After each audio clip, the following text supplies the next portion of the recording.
start the regular scheduled board meeting of the Othello School District Board of Directors with the flag salute.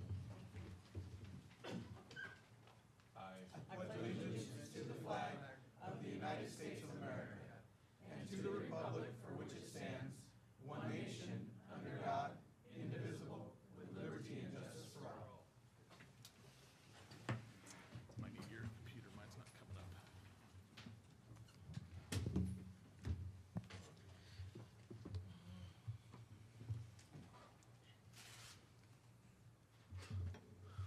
I'd like to welcome all of our guests tonight. Doesn't look like there's going to be a need for interpretation. Mike, would you? Yes. Okay. Item A3, I'll entertain a motion to approve the agenda. I'll make the motion to approve the agenda. Second. Been a motion by Director Johnson to approve the agenda as written, second by Director Stevenson. All in favor? Aye. Opposed? The motion carries 5-0. Move on to item B1, public comment. We have two requests for comment. The first one is John Erickson. John, come on up.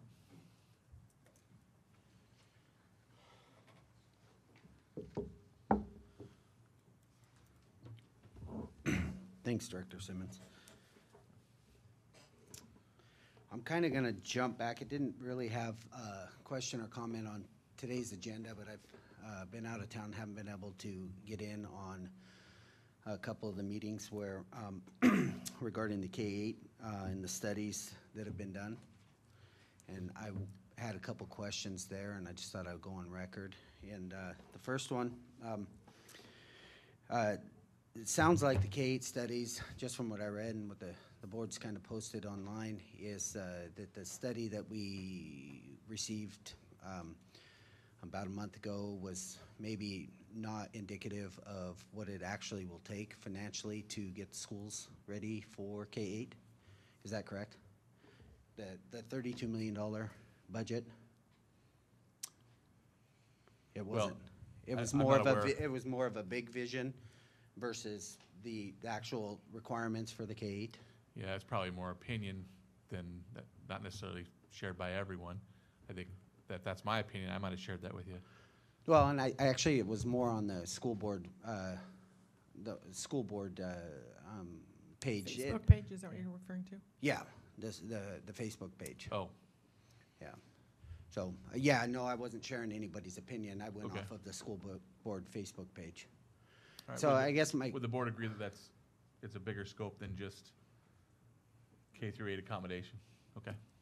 Looks like that's a consensus of the board. Okay, and so my question, well, first of all, I try not to enter into any discussion without bringing some positives to light. I think we're moving forward positively with the school district. I do see some potential to really grab the bull by the horns and maybe make some changes needed desperately here in Othello. Having said that, having that study, and of course I spoke out of turn in that meeting where it was released, but I think it was much needed to at least be on the video, make you popular, YouTube famous. But having that study come out and at $32 million and then finding out that might have a little bit more built into it, my question is what are we going to do moving forward? If I send my kids to the store for milk and they come back with donuts, I get a little disappointed. My question is where did we lose direction? That's directed at Dr. Hurst. Where did we lose direction?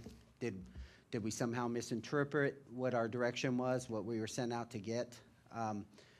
Because I feel that we've got a study now that I'm sure we've paid for. I've looked through some of the, I can't really identify what the actual cost was, but I'm sure it was tens of thousands of dollars for those studies. As a person that's written those architects or engineers' estimates, they're not cheap. So what do we do with that study?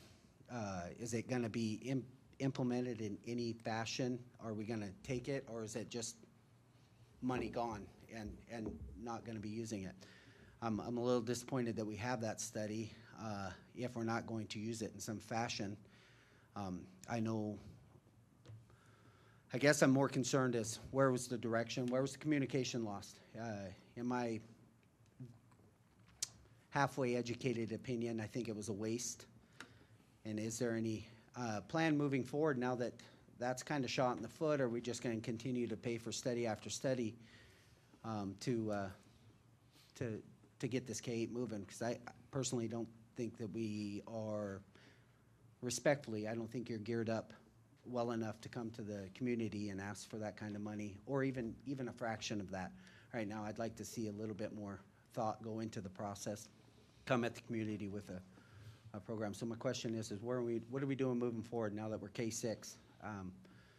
You know, we're first year into this 3-year transition. What are we gonna do moving forward? Do we have a backup plan, or are we just gonna shoot from the hip? Those are probably layman's analogies, but I think everybody understands that. Is there? So normally we don't respond to questions in the board meeting. I set a little bit of a precedent last week, but this one is the same answer as last week, so I feel comfortable answering it if the board is comfortable with me doing that. You put your name in the hat for the committee that the board has formed. I think all your questions that you're asking, this is part of the charge of this committee, to identify priorities. If the committee wants to look at that report as a big part of how they identify priorities, that's going to be the committee's prerogative to do that. And that committee will help determine the plan going forward from a facilities perspective, which I'm sure will then help drive Dr. Hurst's plan moving forward from the academic and vision perspective. Okay, and that actually leads right, a good segue into my next question on the committee. The committee is board appointed or random lottery, but still put together by the board. Is that going to be in a public setting? Is there going to be input, or is the committee kind of going to speak for the, I guess really a concern of mine would be, and I'm familiar with how committees work, but would be that you guys might be taking a little bit more influence as a board from the committee than you would, you know, Joe Blow sitting at the table in a public setting. Because of the tasks that they are charged with, it seems a little bit more in line with the board to be handling those tasks and the committee to be more of an public outreach. And maybe I misinterpreted. Am I misinterpreting that the committee's kind of going to be that deciding factor to bring the options versus the public, or? My hope with every committee we ever have is that the people on that committee, they go out and they speak with people who influence them, people that are their friends, their family members, and bring that voice back to any committee that we've formed. And whether or not that happens, I can't control that, but that's always my desire. Just like if me being on the board, I'm supposed to be a voice for the community, the people I talk to. And I can ask them questions and kind of get the feel out for that. But I think as with any, I mean, you could let everyone be on a committee, but then it's tough to be concise on the input that you get. Tough to control expectations at that point, absolutely. And I'm always, as a board member, I'm always available at any time for people to come to me, and if they want to bring issues up to me, it's not like, I think for me personally, I'm not going to look at the answers of a committee and that's going to be the only thing I ever consider when I make a decision. Fair enough. That's what I would say. I don't know how the rest of the board feels. Fair enough. But at the same time, we have given a charge to this committee to come back with options, and we have to give, it's going to be an important committee, and we have to listen to what's being brought to us as options and discuss that. And the committee will be in public. The public can observe that committee at any time.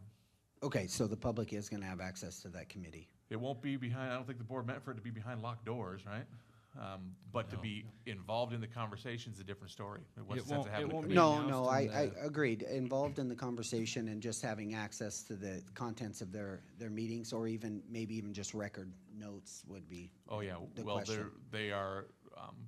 It's a committee by the board, so we're going to have record of that. And I would say that we've even had committees before, district committees, where the committee meets. Well, there's chairs and people can observe the meeting as well. So fair enough.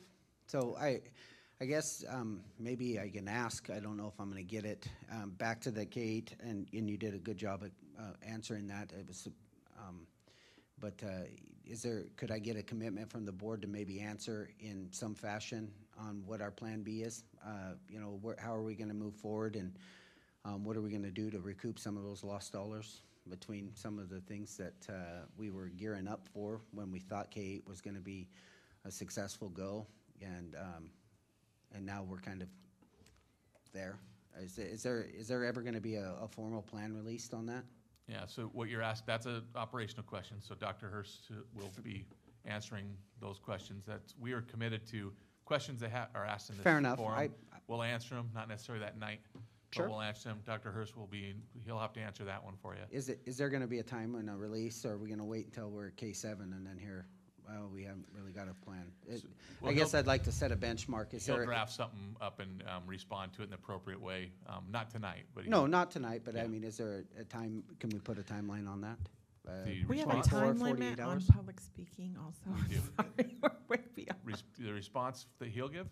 Yeah, Dr. Hurst, how soon do you need it? have a response to your specific question by tomorrow. Okay, okay, there you go. fair enough. It'll be on the board Thank you. website. Board website. You did go way over, by the way, but they were good questions. Yeah, well, I didn't hear a buzzer. Hey, back in my boxing days, and that bell didn't ring, we kept throwing punches. I give it back to the board. Thank you, sir. Thank you.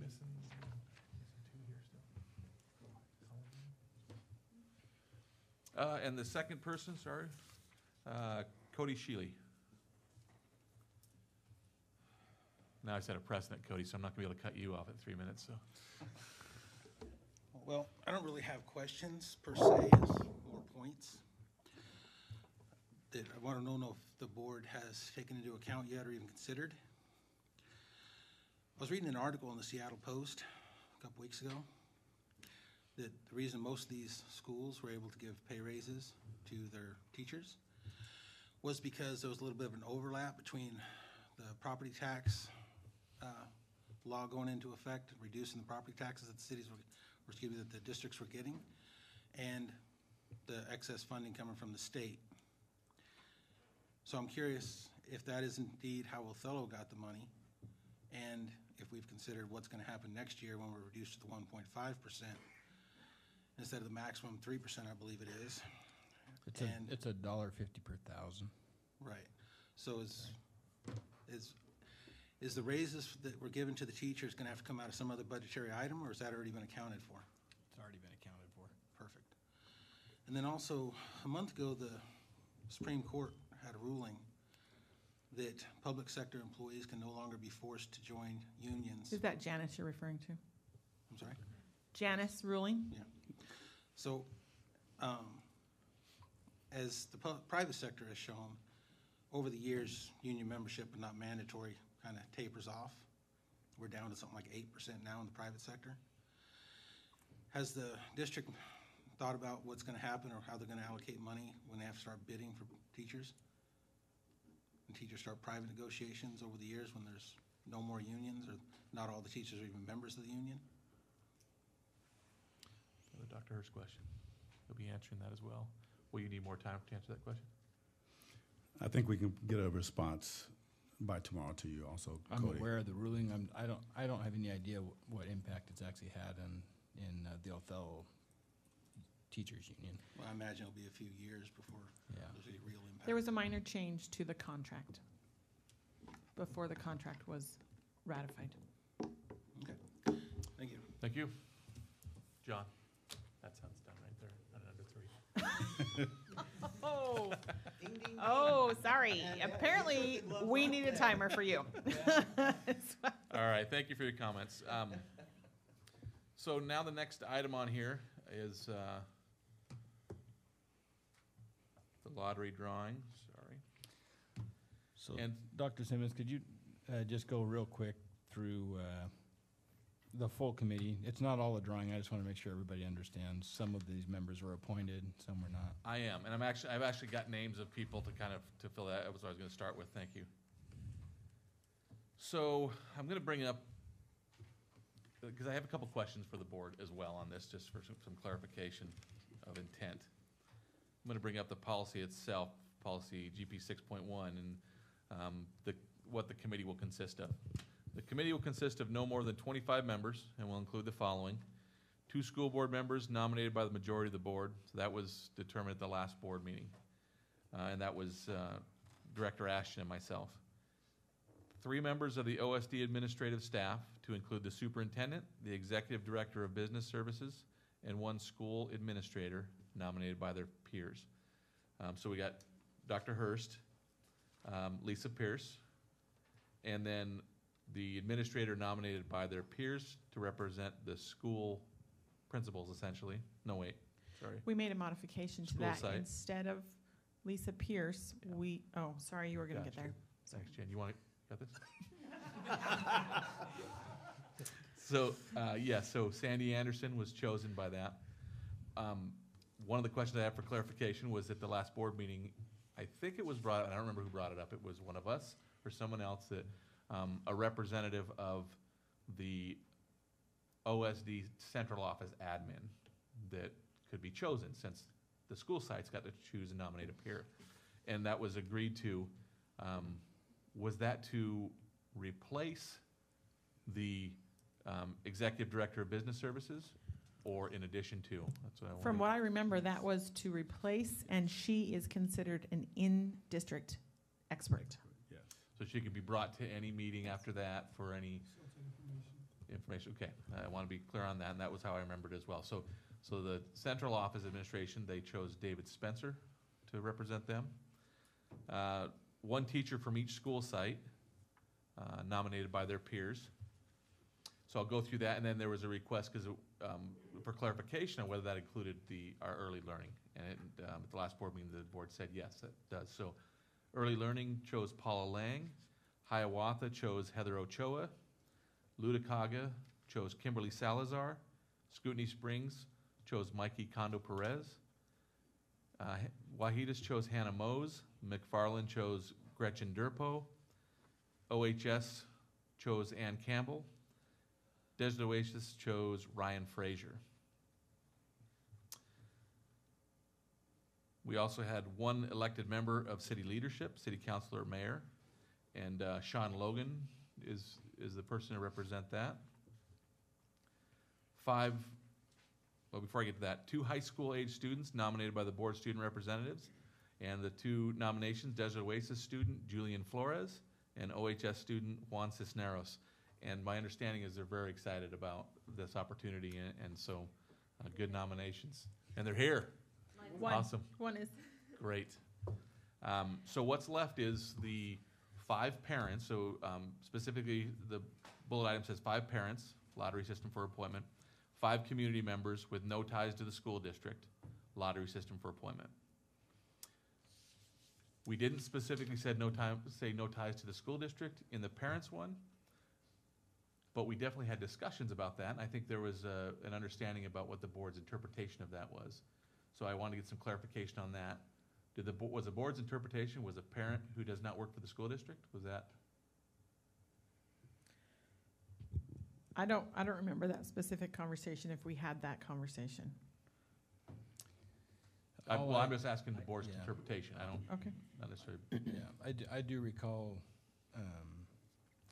a desire by me, I wrote the policy, to make sure that there's a close to an equal amount of people that are employed by the district as not employed by the district, so that we get a good reference of community. It gets difficult when obviously I didn't write it in there to exclude parents that work for the district. But my personal opinion would be is if we have enough, I don't know the latest numbers, but if we have enough parents to fulfill this that aren't employees of the district, that's what I would prefer. Okay, and that's not an issue. If we're going by, I personally asked the board what is the number really we're looking for, and the number that came back to me was at least 10, and we have, I think, more like 18. So we have a pretty good number of parents not employed by the district. Are we talking about full-time employees, or is a temporary position sub or temp position also considered to be employed by the district? I think a long-term sub is considered employed by the district. No, temporary I'm talking about, not long-term, like a substitute teacher. that just on an on-call basis whenever needed and Yes, that could that's be my the same. understanding. They definitely have a different Additions. insight, but they're not, it's not the same as being employed by the district. Yeah, I guess my question also would be, would it change the balance that Director Ashton talked about with trying to make sure we had an equal number of community members that weren't employees, and bringing that viewpoint? Just want to get this clarified before I put the names in the hat. My feeling would be full-time employment, that'd be my thought. I would Full-time? agree. My thought. Okay. And then the other question is that it's the only one that we were very clear on, community members with no ties to the school district. Now, I know we talked about that being students, like they didn't have children in the school district, or employment. Would a substitute teacher who's a community member have no ties to the school district? Would the board interpret it that way? If we're allowing a substitute teacher as a parent, then I think we should allow a substitute teacher as a community member. With no ties. Yeah, I know with the no ties part. I agree with what you're saying. So you're saying The- allow a substitute teacher Yeah. as a community member? Or a substitute custodian, or a substitute bus driver. Right, or I a mean, substitute the anything. school district is a huge employer in our community. That would be difficult. I've got it, so I'm ready to move forward. You guys ready for this? We're gonna do a drum roll after every one, or? First of all, I just want to say thank you to all the people who are willing to, who put their name in for this, because this is, it's a big deal. There's a bowl. There's got a a bowl. bowl. Thanks. We don't need your hat. We're Are good. you shouting out from the crowd again, John? All right, so really to honor these people who put their name in, I'm gonna name them all off as I'm putting them in the bowl. And also, one more thing. Do we want to draw 5, or do we want to draw extra in case someone says, I thought I had the time, but now I realize I don't? I think you need at least one alternate, possibly 2. So I what would is? agree with 2, not only for that, but if somebody gets in 3 meetings in and they quit, then we don't have to have another drawing to get somebody else to come. I believe 2 alternates for each. 2? Okay, so we're gonna be drawing 5, and then we'll be clear about the next 2 are alternates. Okay. So we're gonna start with parents. So, we've got Nicole Gonzalez, Craig Simpson, Phil Shank, Jessica Brooks, Ruben Pranetta, Lindsay Prowse. Is it Joan or Joanne, Mark? Joanne. Joanne. Joanne Rowley. Chris Doro. Mark Rowley. Jonathan Erickson. Izaro Perneda. Cody Shealy. Michael Stevenson. Brad Sorensen. Jeanette Roylance. Chris Fikes. Mandy Zapeta. Ronald Roylance. And Julie Stout. This is parents. This is parents. Mandy's not a parent. She has a student in preschool. Oh, I guess if you count, do you count preschool? Well, we have to, because it's part of our, I didn't know we she had chose a representative from I it. didn't know she had a student in preschool, I stand corrected. A little surprised you just asked that question. Ken, can you draw for me?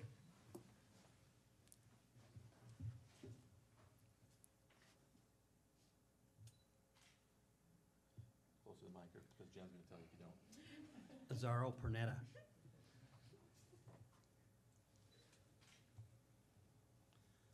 Julie Stout.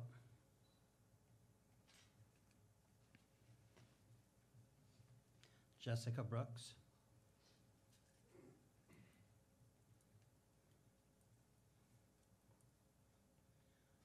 Joanne Raleigh. Ruben Pernetta. Okay. That's That's the our 5. 5, and then 2 alternates.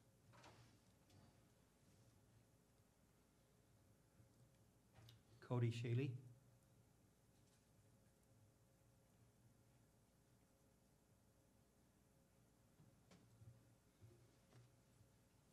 Brad Sorensen.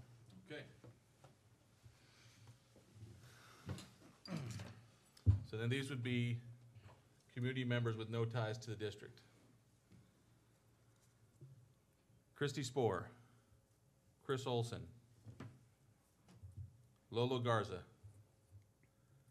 Brad Boersma, Robert Ashton, Bertie Fote, Angel Garza, Mark Spohr, Gene Patitucci, Eleanor Brodall, Sharon Schutte, Pete Patitucci, Roger Durkee, and Adan Garza.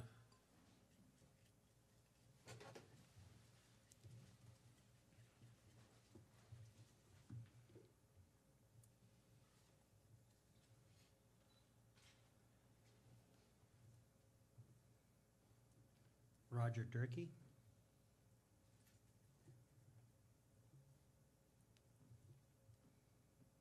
Sharon Schutte.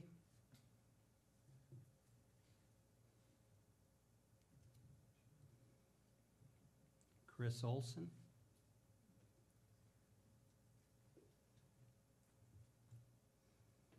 Pete Patitucci. Bertie Fote.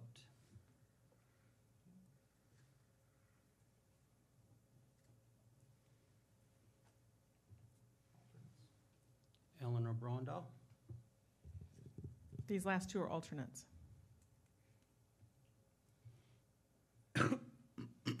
Gene Patitucci.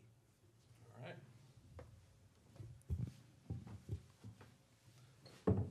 So, we now have filled out our committee. My question to the board would be, do we want to set the first meeting for the committee? And if so, when would you like it to be? My suggestion, just because Mondays tend to be board things, would be even next Monday. I think that the two members from the board should set that meeting. Okay? Tony, you know my choice. I know it's a Seahawks game Monday too. It's a rough one. They're gonna have their first win of the season. It is, we're doing it through football season, so there's going to be a game every Monday night. Not with the Seahawks. We don't care when the Steelers play. It's no big deal. A lot of people care. Oh dear. Okay, all right. Yeah, Monday at 6 would be fine with me.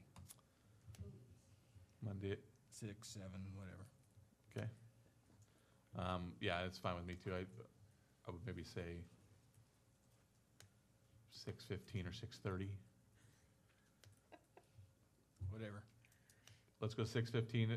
After that, obviously, the committee together is going to decide what the best days for future meetings are and best times. But we will announce then that our first committee meeting will be Monday the 17th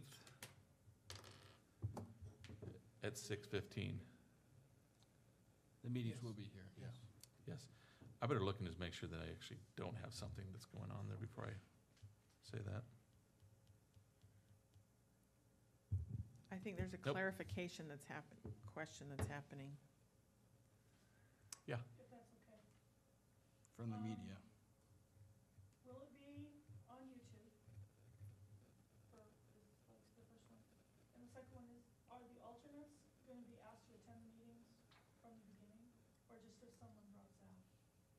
You know, I would really recommend the alternates to come to the meeting, to keep up on as the meetings are progressing. That way, in case they have to step in, they are up to speed on everything. So Tony, I think the question was, or the board actually was, the question would be about the videoing it. Or open to the public too? It's definitely open to the public. It's open to the public. My feeling would be is we should wait and let the committee decide what they're comfortable with.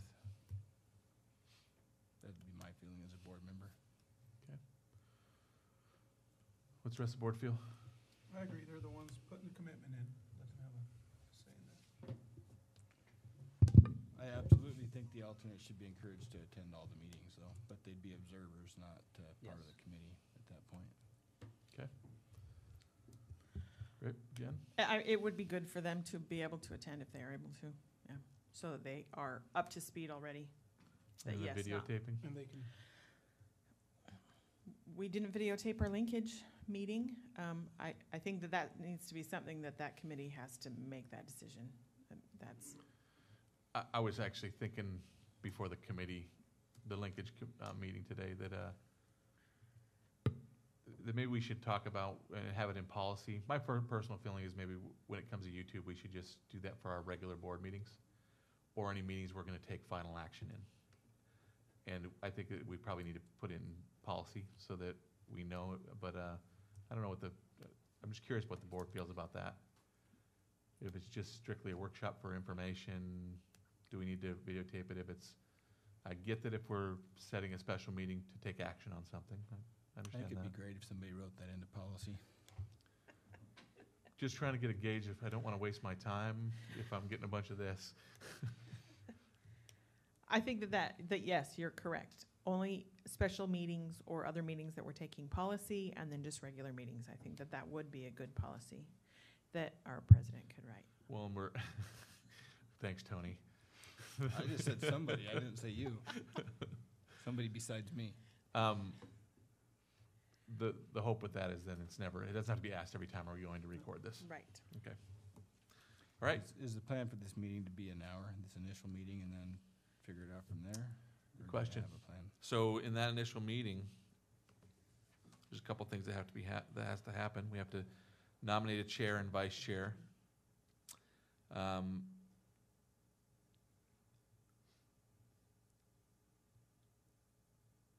Okay, the first monthly update is when the committee will let the board know the proposed deadline. I was thinking that was the first meeting too, so, yeah, an hour I think should suffice. So that'll be the plan, 6:15 to 7:15.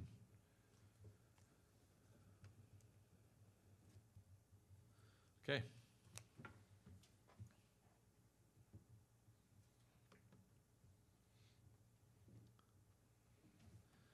So now we're gonna move on to item B3, board member reports, and we'll start with you, Jen. I do not have any legislative reports at this time. Okay. The next item, I just put this in here so we could discuss a little bit about how we felt the format of our linkage meeting was today, if that informal setting with the board like that, and then maybe start talking about our next meeting as well. I did like the informal, just not having an agenda, questions back and forth from both groups. It would be good. I'd never thought about coming with questions. I assumed that they would come with questions. And so that was nice that Tony asked some questions. And so next time I think I will think about a question or two beforehand that specific group could answer. I like the informalness of it as well. A lot of times people tend to not want to participate, thinking they're going to be put on the spot, and they have to have a prepared answer. And where it's, if you choose to participate, you're welcome to, and if you're there to listen, that's okay too. I like that scenario format. I have to agree too, the informal. And as we were in our discussions, it gave opportunity for questions to arise that we probably would have never thought of. Okay. So our next scheduled linkage meeting, I'm just looking through our calendar right now. Someone might beat me to that. Feel free if you did. It looks like it's November 12th. So I just asked the board to think about who you'd like to meet with at our next one, so we can get that process rolling, and either the next meeting or at least by the meeting after that, because that's a month away, the meeting after that. But It's a holiday as well. hopefully by the next meeting. Veterans Day observed. We have in our agenda It's a later on to modification. change that anyways. Yep. Very good. So think about that, and hopefully next board meeting, my plan will be to bring it up next board meeting, actually, to find out who we want to link with in our next linkage meeting. Well, weren't we going to ask the next four groups and find out which one would actually, That That was the date would plan, work. yeah. Oh, okay. Sorry, I forgot that. So to find out who's available then. who's available at That's that right. time? So Jen, if you could contact the next four at the board listed in the priorities and find out who that would Okay. work for, come back, and then the board can decide. There might be a few, and so we'll still have to make a decision on that. Yeah. Okay. All right, thank you. All right, we'll move on to the student representative reports. Take it away, student reps. Good to see you here tonight, by the way. How's everything? About ready to tell us? Oh yeah, I got it. All right, so I don't really, the only kind of updates or reports I have are on sports. So for volleyball, we have varsity went to Alaska, and they played pretty well there. They also played Grandview on Tuesday, and that was home, and Hang then on. Prosser on I Thursday. gotta back up. Say that That's better. all you're gonna say about Alaska is they played pretty well. Can you tell us a little detail about how you guys did? We played pretty well, wasn't that the right term there? Right, you were there. I'm supposed to be a voice for the students, not my own voice. Well, that's okay. You can brag a little bit on this one. Right. Well, we played pretty well. We did play against the state champions, and we did beat them in the the bracket play. But championship, we did lose by 3 points in the 5th set. So technically, we kind of won, but you know. I think there should have been a rubber match. There should have been a third game. I know, as we were saying, but it was like midnight, and we couldn't do anything more. But Othello, we were ready. We were gonna play again. I loved that they put it on YouTube. I watched the whole thing. So did my mom. She told me to stop texting her so she could watch the game. But, all right, so we played on Tuesday. We won that match, and then we played Prosser on Thursday. And for the first time in a long time, we went to 5 sets or 5 games in Prosser. Usually we get beaten by 3, but we did put up a fight. So football, the only thing I'm going to say about the game is that we played Royal. I'm not going to elaborate. So varsity played Royal on Friday. Then JV is playing Royal today away, and then C team is playing Royal today here.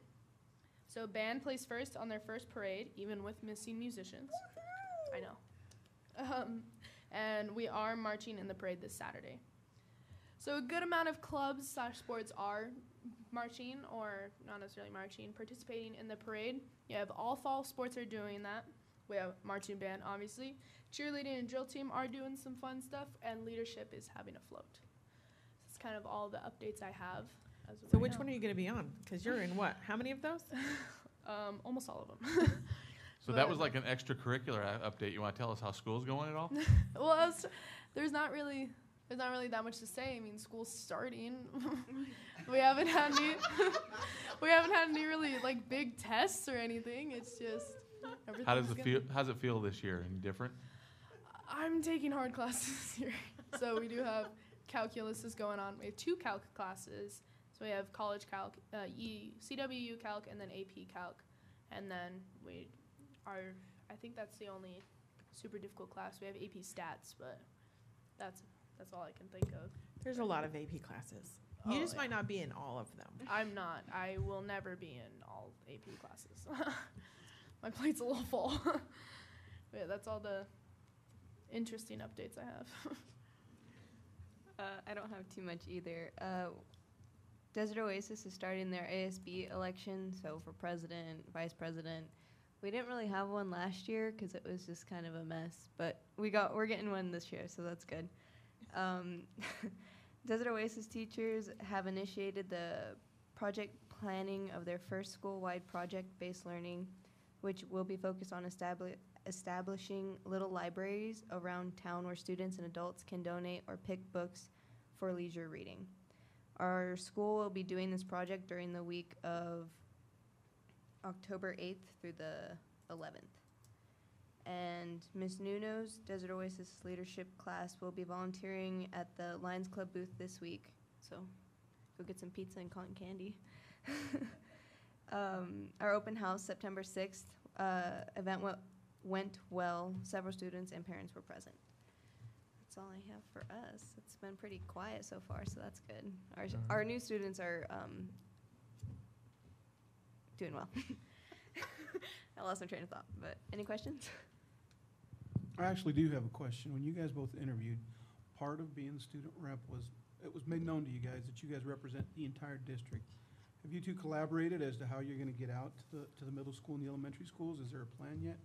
So we have yet to make a final decision or necessarily start talking about different sites. I've only been on one site visit, and that was the Hiawatha site visit. But I do want to go to more. Personally, I'm not sure how the entire thing works? We just pick a day and then leave school and go to another school? Me and Keaton last year, we really wanted to just collaborate more and maybe not go the full length as we do like when we go to our board visits, but kind of just get to interact with the kids more and kind of see what they're thinking and get to talk with the kids. So we really need to get on that. But I would really enjoy going to the schools more. Maybe just take half a day and go to like 3 different schools. Yeah. Kind of look at everything. Is that something possible that we can do multiple schools at once, or does it have to be one day's this and the next day's? The way that the board does their visits is typically the first Tuesday of the month, and there's already on the calendar which schools we're going to when, but we are talking about adding another, the Early Learning Center. But you guys you're still welcome to come to those, but if you want to do, it sounds like you have a different plan. You just need to talk to, I don't know who to tell you to talk I to. guess we could Maybe your kind of really mentor ask. would know. Oh, I know exactly who they need to talk to. They need to talk to their teachers and principal and figure it out with them if you're gonna miss school time. Okay.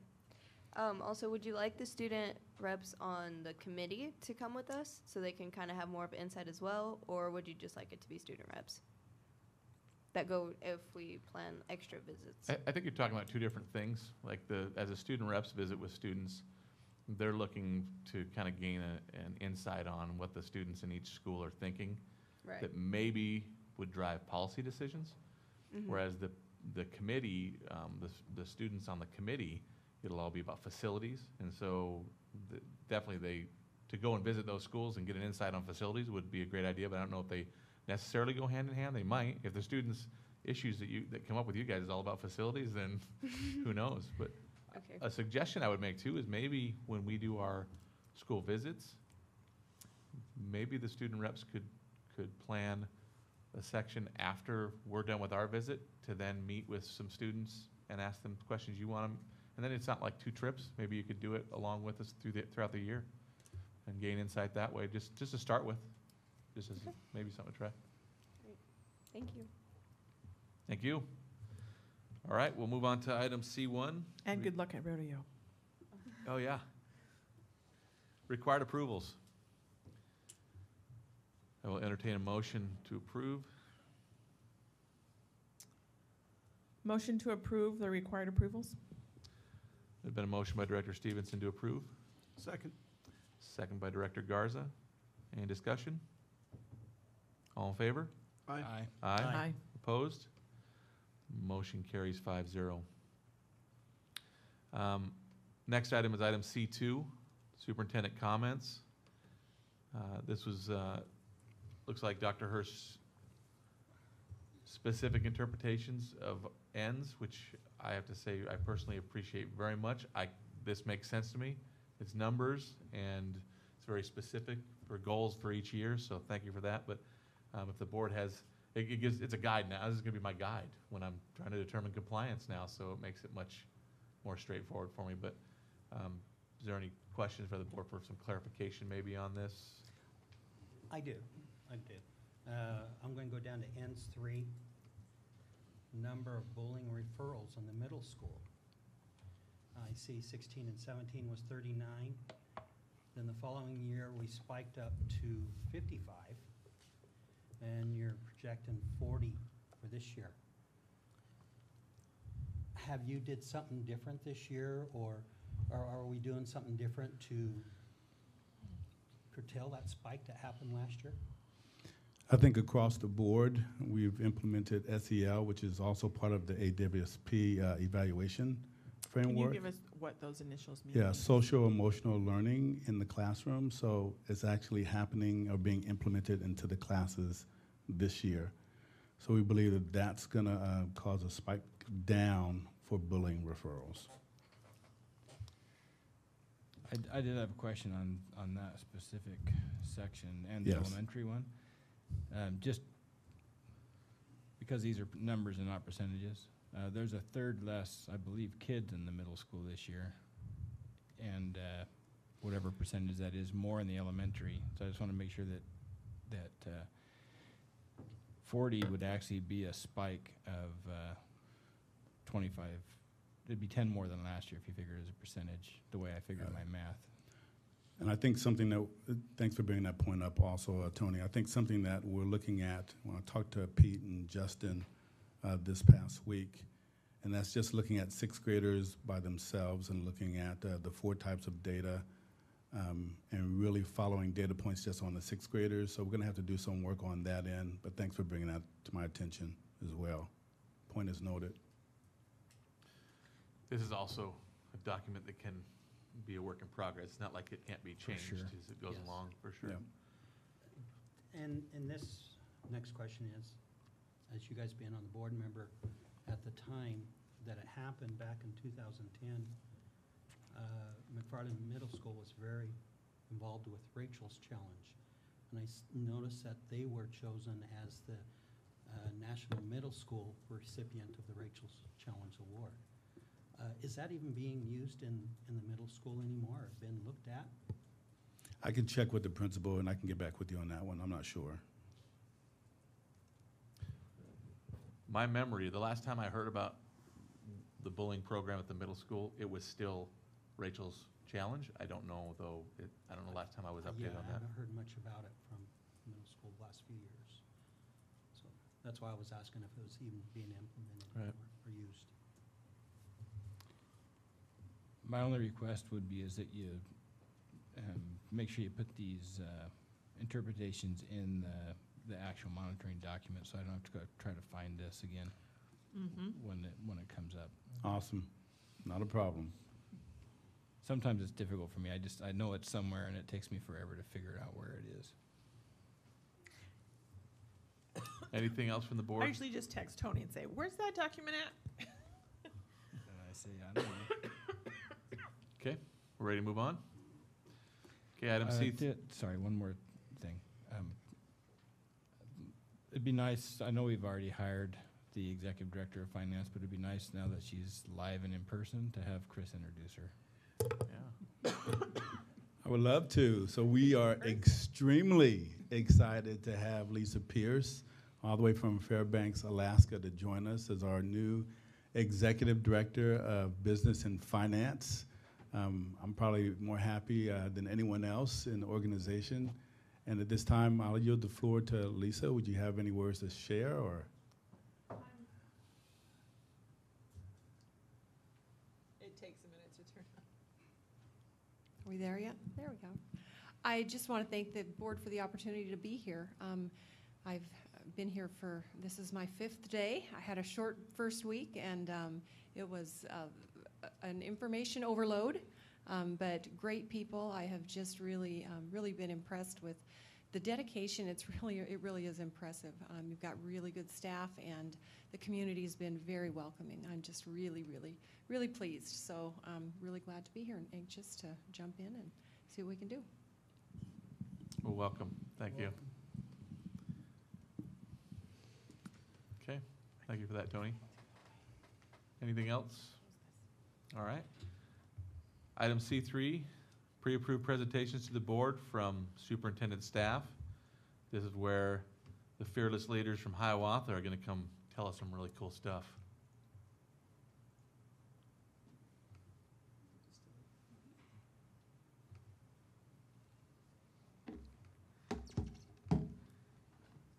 Good evening. Good evening. Good evening. It's good to be here with you tonight, and well, I know it's a little bit of a tangent, Lisa. We're all excited to have you here, so we look forward to engaging in conversations with you as far as the fiscal part of things and the monetary component of schools, because that plays an important role. So we're excited to have you here and to work with you. I appreciate the opportunity to be able to be here, to meet with you tonight as members of the board and other representatives that are here that represent the district. Well, it could be considered maybe a daunting or a intimidating task to present with you what we're doing in buildings. I welcome that opportunity to kind of share our story. I'm particularly excited because I'm brand new in my role as the principal this year, and I think it's with great humility that I'm here. Because as I sit in front of you tonight, I represent administrators, office staff, teachers, paraprofessionals, custodians, and I take that very seriously. because what I share with you tonight really does represent our entire building. And so it's my hope that I can truly convey what we're about as a building, because we realize that we support our students and that we work for the families in this community. And so that's an important mindset that I have, and just want to, again, thank you for the opportunity to be able to speak with you tonight.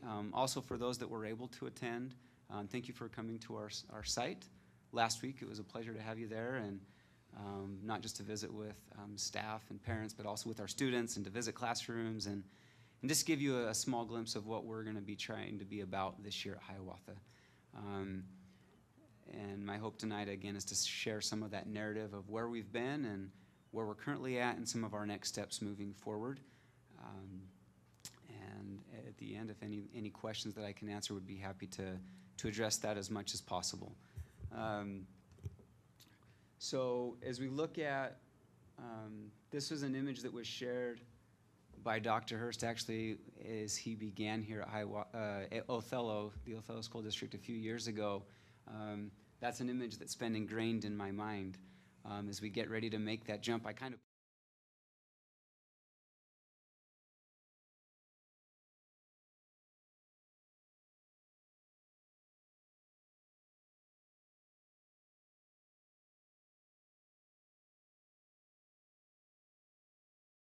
what we can be.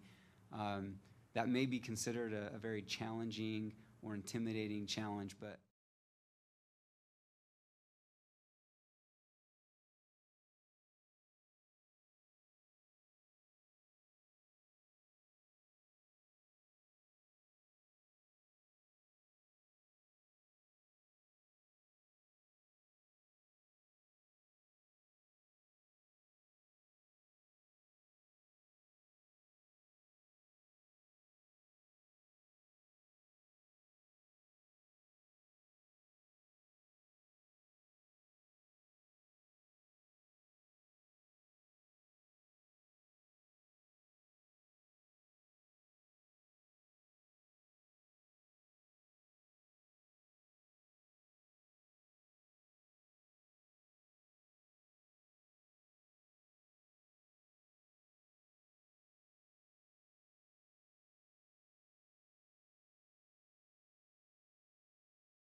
dig into that work so that they knew who we were and what we were about.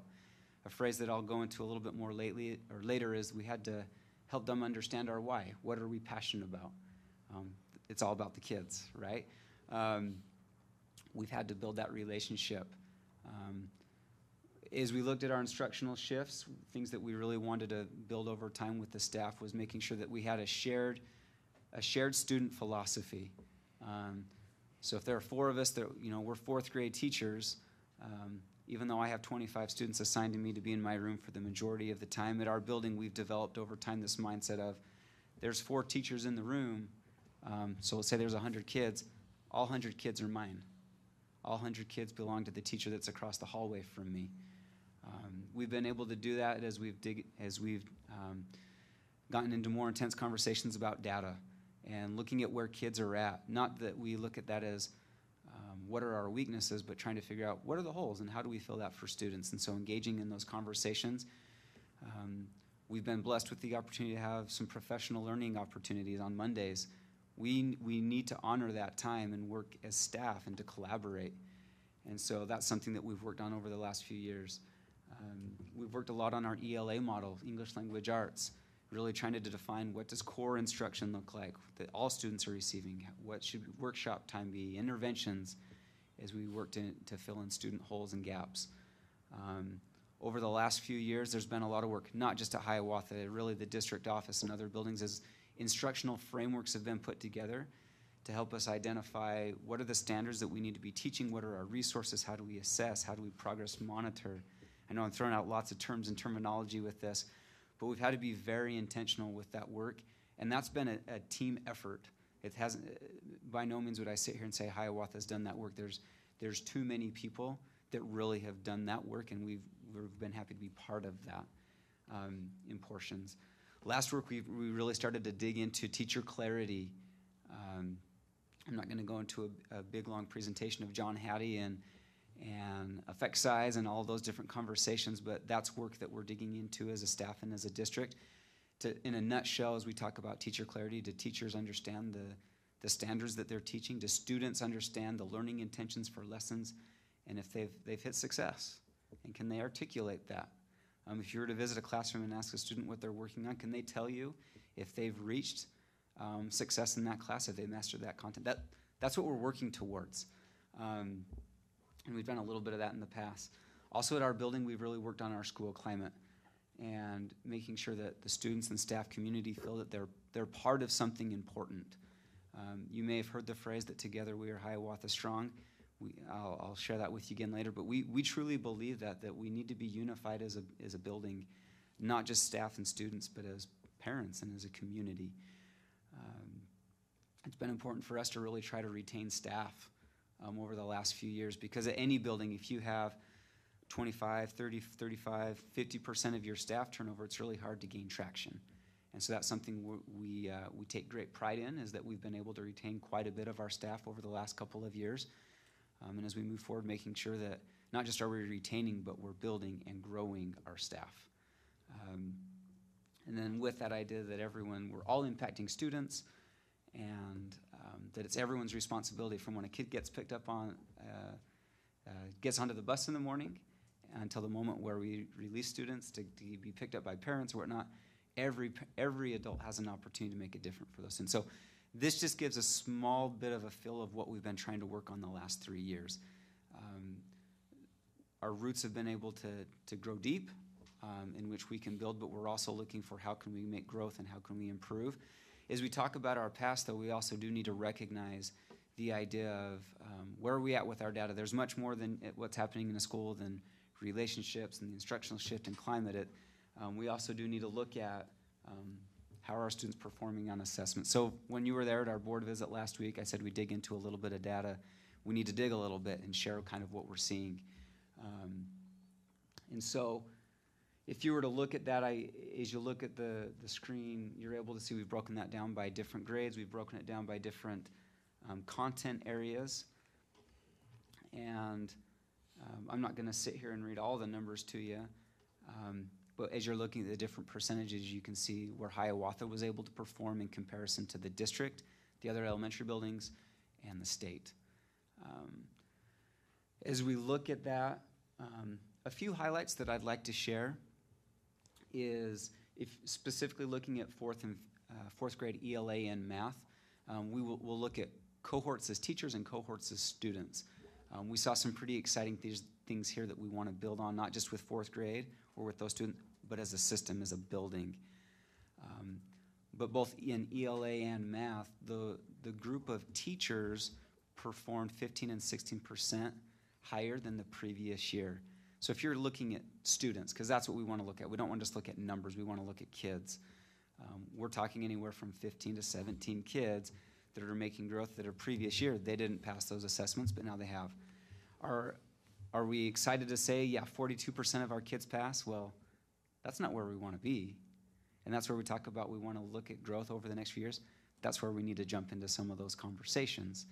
I appreciated the scorecard that was just recently shared, and as you were able to look at that, while I might be getting a little bit ahead of myself here, is that's also generating conversations with our grade teams and our leadership teams.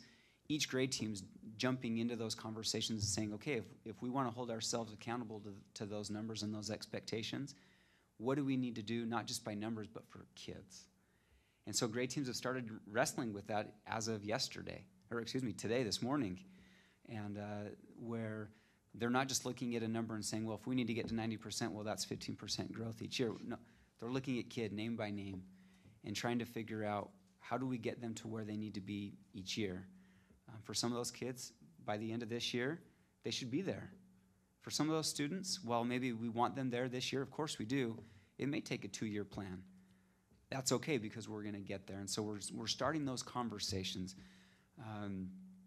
And that's what we get excited about when we look at this data. Not that we are satisfied with that, but that drives our conversations.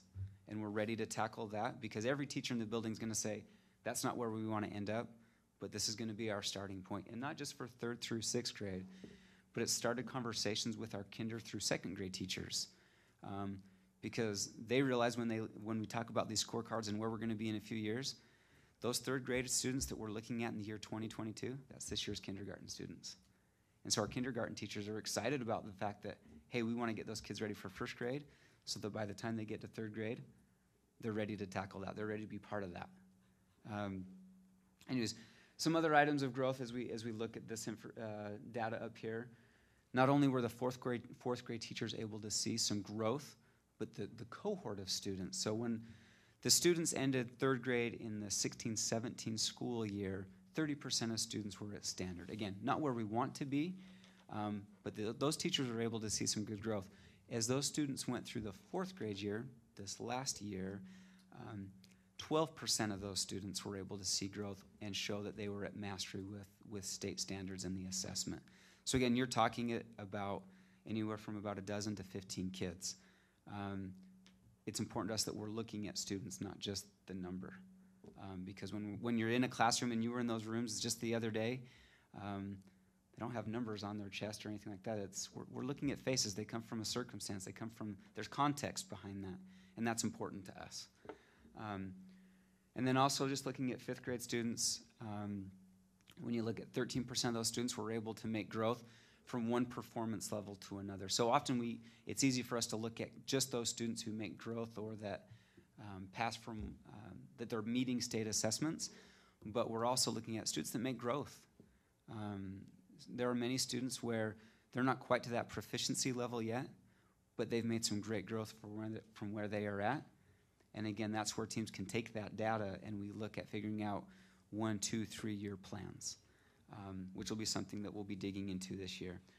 An assessment that was given this last year that was new to us was the Washington Comprehensive Assessment of Science. So this was kind of a benchmark for us. And so, again, you can kind of see the similar breakdown of data where Hiawatha we performed at that level, which was right on with the other schools in the district. I mean, of course, we would love to see that score increase over the years. But this is a good talking point for us as a system, not just Hiawatha, but how can we strengthen each other as we move forward with that work. So wanted to share that with you tonight. And we look forward to doing that as we move forward. So not only are we looking at some of that past data, but we also need to look at where are we currently. So I kind of wanted to bring up some of those points that I mentioned earlier of where are we at with the relationships of trust? Because again, I think we're in a unique situation where you look at myself and the assistant principal this year, we're both first years in our role. The staff is familiar with me, that they know who I am, they know what I'm about, but they've never actually seen me in the role that I'm in this year. But we know that there's trust there. And so we're ready to dive right into the work. I welcome with open arms. I'm so thankful to have Will Von Braut on our staff this year. An experienced administrator, an experienced teacher who's ready to jump into the work From day one, before kids were even in the building, we've had conversations about everything, about how he can be involved, how he can help with every component of the work. And he is quickly building the trust of staff. And I think that's important for you, a board, to hear. So as we're working with our teachers and students, just today we were out at recess, and a student walked past and engaged in a conversation with us as we were talking outside. And without any hesitation, Mr. Von Brott was able to say that student's name and have a quick interaction with them. He's sharp, and he's the right fit for our building. And so I welcome him and just want to make sure that you know that we're excited to have him as part of our staff. I'm confident we'll be able to move forward in a positive way with that. Some shifts that we're focusing on this year, our instructional reality, is we're going to continue to dive into that work of teacher clarity. We need to make sure that both staff and students are aware of what are our learning intentions for every lesson, and what's our success criteria. Are we going to know if we've met our goal and our focus for every lesson? We're going to continue to work on that.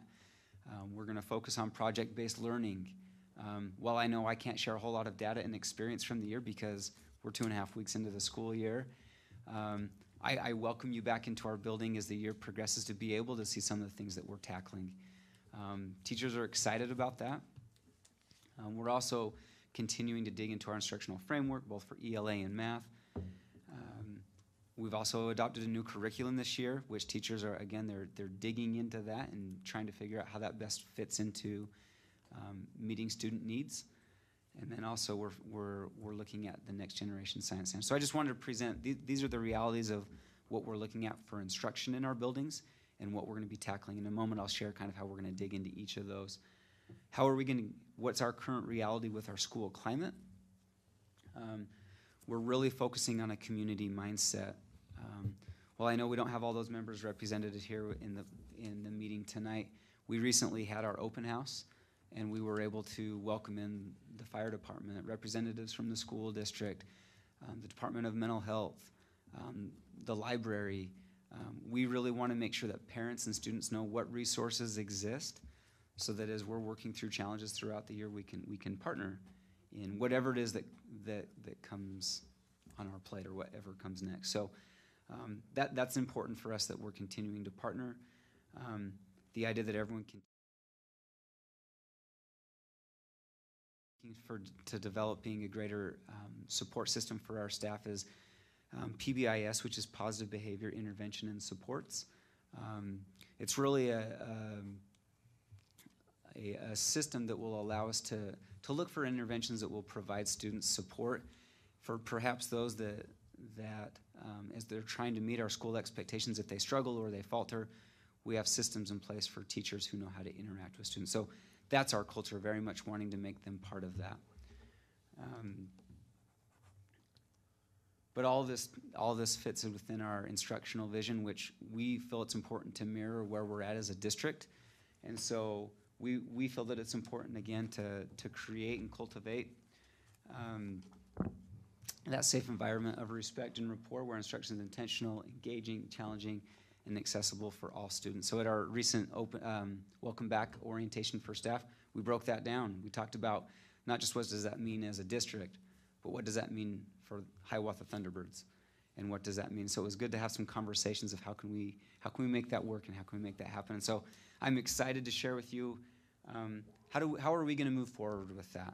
We've had lots to talk about where have we been and kind of what are we looking at now, but how are we going to move forward with the work at our building? And so that's what I'd like to share here for a moment. To do that, though, rather than dig right into the what and the how of what we do, for those that may not be familiar, I would encourage you maybe at some time to maybe look into Simon Sinek, who shares a lot of work with our why, but also this concept of a golden circle. Why do we do what we do? I think the easy answer for that is it's for the kids, right? But when we're digging into the work day after day, when there's challenges after challenge, opportunity after opportunity, and our emotions can get the best of us, our why should keep us centered. It should keep us focused on what we're doing. So as a staff, we've really gone deep into that concept of identifying our why, our purpose, our belief. I want to share my why with you as we get here to the end. But before we can dig into our curriculum, before we can dig into our next steps for instruction, we have to know our why. And truly that does need to be for the kids and for our community, preparing them to be globally competent, preparing our kids so that they're a contributing member to the community, or not just Othello, but wherever it is that their paths may take them. But I would like to take a little bit about our next steps in the journey. And so I love this image here. I'm not going to pretend to be this professional rock climber. I'm far from. When I go hiking, I like the nice calm path that's paved with very little elevation, and I have lots of water and lots of shade. So this is not me. But what I do think about is I've talked about project-based learning, teacher clarity, all these different components of instruction. It can feel like a lot, right? But what we think about here is if we're looking at that next step of moving towards educational excellence, there's lots of ways we can get over that peak. Some it's going to be that rocky climb. We might think that going up the center part where it looks a little smooth, I think I can crawl up there. But if you're like me, I like having some security. I like something that I can hold on to. I need to have a plan that's going to move me from where I'm at now to that next step, right? This is just that next ledge in a greater mountain. For us to be able to move forward, though, that rope, this is what we presented with our staff, and I feel it's important to share that with you tonight. And for those that visited our building the other day, I shared a concept like this, where when we talk about project-based learning, when we talk about teacher clarity and this PBIS and CHAMPS model, which is kind of classroom management, when you dig into that work, they all mirror each other. In order to have an effective project-based learning activity, you have to have a clear understanding of standards. You need to know where you're going with your learning intentions. You need to know when you've met success. And so even just today, I was meeting with my administrative team, and we're laying out over the course of the year our professional learning community, or our PLC planning opportunities on Mondays for our building. We need to have a plan for those. It can't just be, let's get together and talk. We're going to work on making sure, do we understand what teacher clarity is? We want to make sure, as we're focusing on project-based learning, are we providing the right support for our staff as they move into that work? We want to make sure that also for CHAMPS, are we rolling that out effectively? And so making sure that those pieces mirror, because when the staff understands how all those components fit, going back up to that previous slide, they've got something they can hold on to. So rather than just talk here about the idea of how great these things fit together, maybe I can present maybe some more realistic, what are our next steps? A couple of different ways that that's going to be rolled out. One's going to be through committees. I know this doesn't necessarily tie into the PBL or teacher clarity, but all of our work is focused in on students, and so committees is the way that we're going to attack some of this, where we're looking at our English language learners. We have committees that will be digging into that work and trying to identify the majority of our students are English language learners. We can't rely on an English language specialist to do all that work. It's every teacher, every professional in the building needs to tackle that work. We'll have teams that are going to work on math in our ELA. How do we align our work kindergarten through 6th grade? Are our kids seeing common themes as they work from one grade to the next? Our STEAM committee is going to be looking at how our kids are having interactive, integrated units and lessons. It's not just science. It's not just a random unit on math, but tying all those pieces together. They're going to be working on that. We've already talked about PBIS, but all these different structures are going to be existing so that students are able to have a positive environment where they can focus in on the instruction. But for our building, as we talk about those next steps, this ties back into that scorecard that was shared. We all realize that we need to get to a higher standard in moving forward. And so that's where we're looking at our building goals, which mirrors the ends. We realize that's the work. We're working at academic competencies. We're looking at graduation and advancement, personal responsibility, and citizenship. And so the idea that was shared with you when you came to our site is we're working with these nesting dolls, right? The work we do in our building, that nests right with what Dr. Hurst is working on, and as he's working with you and reporting back on the progress within our district. So how does this tie back into that idea of the rope, right? Something strength for our staff to hold into. When we look at focusing on our professional learning plan, the instructional strategies through teacher clarity, that's where we're really looking at By the end of this year, our PD, our professional development for staff, our hope is by the end of the year, for every single lesson, no matter what class you were to go into, it's very clear for both teachers and for students. They understand the learning intentions. What are they going to be tackling that day? But then also, how are they going to know if they're going to be successful and have they met it? How powerful would that be to go into a classroom to talk with kids so that they know by the end of this lesson, Mr. Jones, this is how I know I'm going to be successful. It may take several days for them to get there, but if they know what they're working towards, that's powerful. That's the same for us in any of our professions. If we know what we're working towards, we're shooting towards that goal, and we know if we've met it, that drives us. We want our kids to be motivated. So if we were to think about that why that we have as a staff, we're trying to develop that for students. Do they have a why? Do they know why they come to school every day? We want to instill that. This is a piece of that. We also are looking at this ongoing professional learning opportunities for project-based learning. We had a handful of teachers that were able to get some training this summer to get an idea of what project-based learning is all about. And so we're looking forward each month meeting with those teachers and determining what do they need to move forward. What support do they need? What PD do they have? And then that will drive our work with them, but not just for them, but then we also realize there were many teachers that weren't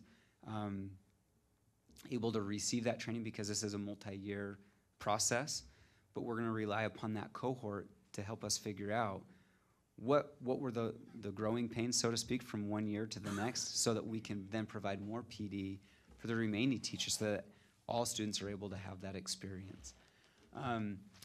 The committee facilitated training on PBIS and CHAMPS. One thing we've heard a lot from our staff is they really want to make sure that not only do we have good structure and systems in place for our, how do we handle behaviors, but what are tools that teachers can use to make sure that they are providing the right type of intervention for students who aren't meeting the expectations that we have as a building. So at our building, we talk about soaring, right? Are we safe? Are we on task? Well, students aren't 100% on task all the time, right? So are we providing our teachers with the right resources to intervene for students? Not to just send them to the office, not that our staff does that, but giving them the right tools to support the students. That's one thing that this committee is going to be working on. So again, we're at the beginning process of the year where we're doing lots of goal setting, putting together our vision. So I hope I'm not speaking in vague terms with you tonight, but literally tomorrow, this team's getting together to figure out what are their next steps. How does that help us climb up that rope or climb up that mountain? And then the idea of a growth mindset, just making sure that we realize that we can all grow. And then, as I've already mentioned, we're going to continue to dive into this idea of data-driven conversations. Just last week, we finished our first round. We've created groups that will help us as staff know how can we provide support for students where they may have gaps in their learning. Those groups are up and running starting tomorrow. And so as the year progresses, I'll be having conversations with Dr. Hurst about how are we progressing with that. And that nests within the idea of are we working towards that 2022 scorecard. So we're deep into that work in the planning process of that. And then just lastly, wanted to share with you, again, I appreciate your time, but I wanted you to hear from me the things that I believe in. First, I believe that we have great educators in our building, not just teachers, but our para-educators, our office staff, our custodians. They're all educators for our kids. They all impact them. I believe that every student can make daily growth. That doesn't mean we're going to give a big, long assessment every day. But students can learn something every day, and we can make an impact for them. I believe that we're partners with our community. The stronger we are with our parents, family members, the more we have them in our walls and in our classrooms, the better off we're going to be. And so we're in the beginning phases of opening our doors more and more to them. I believe in our school district. I know there's lots of initiatives and things that are coming. When I refer back to the idea that we're ready to jump, we're ready to jump. I mean that. Our staff is all in. We're ready to go to that work. I believe in Dr. Hurst. I believe in the team that he's put around him that can support me as an instructional leader. At the end of the day, when things happen at Hiawatha, who does that fall upon? That's me. That's on my shoulders, and I accept that responsibility. He's put the right people in place to support me in my team with that work. For that, I'm thankful for him. I'm thankful for you for allowing him that opportunity to pursue that vision. So thank you for that. I believe in that. I believe in the other schools. I look forward to partnering with Wahidas and Scootney and Ludicago. We have got to work together for the benefit of our kids. If there are great things happening in another building, I take it very personal that we reach out to them. If we're doing something fantastic, I know that those buildings, their doors are open to hearing what we're doing. I look forward to engaging personally with principal PLCs. We have to do the work together. I believe in that. I shared at the beginning the phrase that together we are Hiawatha strong. We are building teacher efficacy. We believe in each other. Do we have improvement to make? Sure we do. Every person on our staff would say that we do. But we're in this idea that we're all in, we're ready to jump in the work, and we're ready to do that.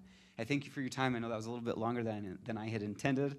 I know it's late in the evening, but at Hiawatha, we're very passionate about the work. We're excited, and we're ready to jump in. Even though it's the beginning of the year, it's going to be a fantastic year, and I thank you for your time. Thank you, Joe. Does the board have any questions for Joe or comments about our visit?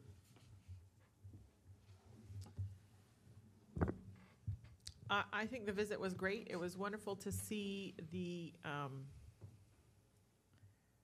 staff, just to be able to know that there was so much excitement and that there were no, other than sixth grade, no new teachers, that they all wanted to stay from last year to this, and that's amazing. And so it's obvious that you have that your entire staff is not only in, but are happy with each other and with the leadership that's happening there and within the district as well. But it's obvious that they are a community among themselves. Thank you. It was a great visit, Joe. Kudos to your entire staff. You can sense the fraternity-like atmosphere. I mean, I don't know if that's a correct analogy or not, but It's a sorority there. More of a sorority. appreciate it. But you could feel that everybody's there for each other. You very eloquently expressed tonight, without saying that you have their backs, but your statements prove that. And they sense it. Whatever you're communicating is working. So I had a great time. It was a great visit. Thank you very much. It was very good. I'll just reiterate what they said. One of the questions I have for the board, we want to do something a little different with student visits. I wanted to kind of get a feedback from the board members that were there. Will we do the same going forward, or will we do that any differently? I don't mean picking which students, like if we pick different students, or I just mean number of students and thoughts on that. There was quite a few students. Do you know how many there were? I think there were 13. 12, Wow, 12 because to it 14, normally somewhere in seems there. like that we have like 8 or 10, but maybe they're just bigger size of bodies. But 12 was good. I mean, it was a wide variety of ages and social butterflyness. I don't know how to say that. Outward. Yeah. It's a new word. You just made it. I know. I just make Like them it. up. I just make those words up. The shy and the not shy as well. So, right, personalities. I think So that was number of nice. students was good. Again, very diverse group with a gentleman not shy at all, to a young lady who didn't say much, but Want to talk it all? yeah. No, and I Okay. appreciated the fact also that we had our interpreter there, our translator to be able to communicate with the kids. That was And that he was good with handling all of them at the same time among, and us as well, yeah. Okay. Not everybody can interpret that way. Any comments? Well, Taylor, you were there, so what are your feelings? I loved it. It was so cool, like, going back, and then, because I used to go to Hiawatha, going back and seeing how different it was, but how it is succeeding and how it is growing and elevating in its own way.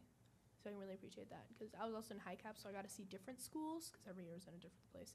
So I got to see different schools, and I was there for the remodel, and so it was very cool to see that they're using the remodel and they're using the experience to build something new, metaphorically and sometimes physically. That's all I got.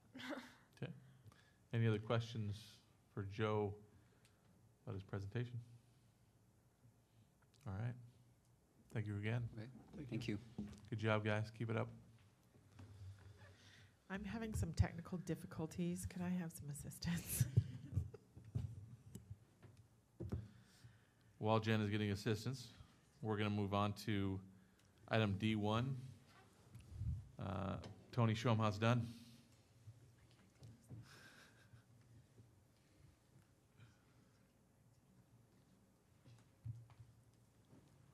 I move to approve EL1 and EL11 monitoring reports. Been a motion by Director Ashton to approve EL1 and EL11 monitoring reports. Second.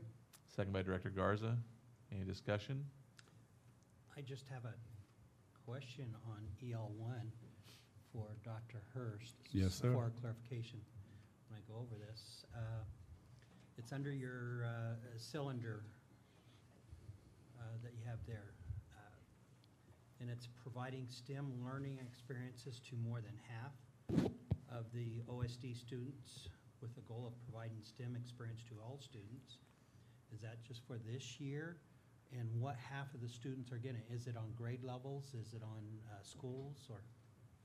So it's actually a school level plan, and what Jessica has done is she has a rubric that's a STEAM rubric, and she meets with the principals and they have a plan that goes throughout the year. So actually when I said half of the students, that was that last year. So she'll reach more than half of the students this year.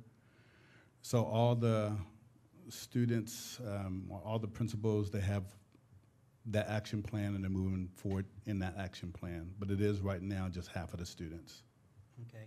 My next question is just right below that.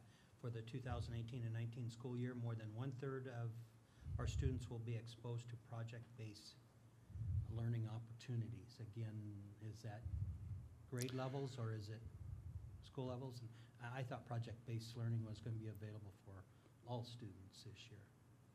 So actually we have to phase it in. So when you look at the scorecard, you'll see a phased in approach. And actually the phased in approach says 25, 50, 75, and then 100% by the year 2022. So if you think about the training that was discussed, and actually was just discussed, only a small portion of the teachers were trained, and that was cohort 1. That was discussed also at Hiawatha. I'm not sure if you were there or not. So 1/4 of the teachers have been trained in PBL, which is cohort 1, and then the principals are going to be talking to their staff, their teachers, and they'll decide what cohort 2 and cohort 3 will be based on where they are in their instructional shifts. But again, according to that scorecard, you'll see a phased-in approach, so it won't be all students at once. Okay. Thank you. Mm-hmm.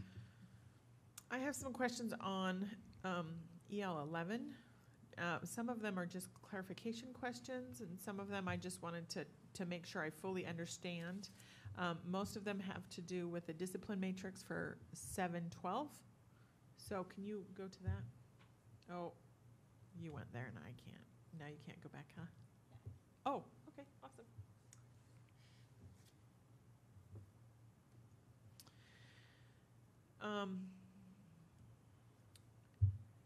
So under tardies, just to clarify, and it looked the same with truancies, once they hit step 1, they have to have, for tardies, 30 minutes of detention, and for truancies, 1 to 2 days of detention. Once they get to step 2, they have to do that again and repeat that again. Is that correct? That's absolutely correct. Okay, And perfect. Okay. Okay. And level, for level 1 issues, the classroom and hallway infractions, it just says intervention 1, intervention 2, intervention 3, whereas level 2, 3, 4, and above give specific actions that will be taken. Can you explain what actions for level 1? Absolutely. So level 1 is really designated for the classroom teacher. So we call this really providing arrows in the quiver for the teacher, so strategies for the teacher to use for themselves. So when you look down at the very bottom where it says different actions that they can use, and it says restorative action examples. So these are different things, and they're not exhaustive, but these are different things that the teacher can utilize in the classroom first for level 1, and then level 2 goes to the administrator. Okay, because it did list level 2 and level 3 possible interventions, and so I just wanted to clarify. Okay, that makes sense. So it said somewhere, now I didn't write down where, that SEEP, S-E-E-P, can you, and I know on the bottom it says what, I loved that you had a definition and glossary on the bottom. Thank you very much. No problem. So SEEP, Suspension Educated Enhancement Program. Can you explain what that means? So absolutely. So this is when a student has been excessively suspended. So 4 more days of suspension, then the high school puts the student in this program so they don't lose out on learning opportunities. So we want to make sure that they're getting the curriculum in place. So what we do is for those students, they attend night school with Mr. Swan, and they receive all their instruction that they would have received if they were in school. So again, it's for those students who have been suspended for more than 4 days. Okay, so they can still keep up in their class and- Absolutely. Okay. So one of the other things I noticed about this is there's specifically, it does not list cheating under any of the levels. It does list dishonesty under level 1 and level 2. Is that? were you Yes. putting Abso- cheating? So absolutely. So most districts that I've been in, they call it academic honesty. Okay. So they don't specifically spell out cheating. So we chose to go with just honesty instead of just the word cheating. And we do believe that it's a level 1 offense. So that could be something as simple as copying homework from a student, which is a level 1 offense, which a teacher should really handle. Okay. Or it could be an assignment, say for instance, that a teacher gives a student and they take it off the internet or they plagiarize. That could be a level 1 offense. But then a level 2 offense, again, would go to an administrator. That would be something as serious as cheating on a test, something that we had last school year as well. That was a more serious offense. That would be a level 2 offense. So one of the things I will just share and just clarify for the board that we're excited about, that there was a lot of work around consistency because those were things that were noted. So just meeting with parents, meeting with students, meeting with teachers, and then making sure that our matrix aligned K through 6 and 7 through 12. That was a big process for us. So we believe that this is a first stab at getting consistency across the district. And we believe that our administrators did a really good job in sitting down and putting this together. But again, first and second, that's a level 1 offense for cheating or honesty or dishonesty, and then level 2 offense Perfect. as well. And I love that it's district-wide. That was really nice to see, that no matter where, Yes. that is the same. That's great. Thank you. There's no further discussion? I've done the same thing. Can you come and help me? Oh. I can't figure out how to get out of this screen. There's not little buttons at the top, and I'm confused. Are we ready to vote? Yes. All in favor? Aye. Aye. Opposed? Aye. Motion carries 5-0. We'll move on to item D2. These are the monitoring response documents that the board spoke about. And I move to approve Thank you. monitoring response documents for EL5, budget planning, GP7, organization of board meetings, conduct and order, and GP12, process for dealing with a request or complaint. Been a motion by Director Ashton to approve all 3 monitoring response documents that are in the agenda. Second. Second by Director Garza. Any discussion? All in favor? Aye. Aye. Aye. Opposed? Motion carries 5-0. I want just a comment for the board. I know that, and I'll accept responsibility for the part of the monitoring response document that says in order to maintain its commitment to excellence and governance, to the provisions of this policy and to approve as a performance, the board commits to the following actions. that item will be on GP Survey Monkeys in the future for the board to make comments about things that we can do to get better. So please make sure we're utilizing that, but all GP Survey Monkeys will have that in the future, so that then we can put it in our monitoring response documents. It's empty again because it wasn't on the Survey Monkey, so, and I didn't catch that. Moving on to item E1, review, discussion, revision of current board policies. You'll see in here that 3 of these policies are the policies that we just approved the monitoring response documents for. And then 1 is a change that was submitted by Director Stevenson. I move that we approve EL1, EL2, E11, E12, and E13. Been a motion to approve items E11, E12, and E13 by If Director there- Stevenson. If there hasn't been any changes to those, there's no reason Oh, to you're right. approve them, We correct? don't have to approve them. Is that what you're saying? Yep. Okay. Yep, but there hasn't been a second yet, so I just, Is there a second? Motion dies for lack of a second. Okay, since GP 7.1 is long and big, I will tell you what I modified on this, or asked to be modified.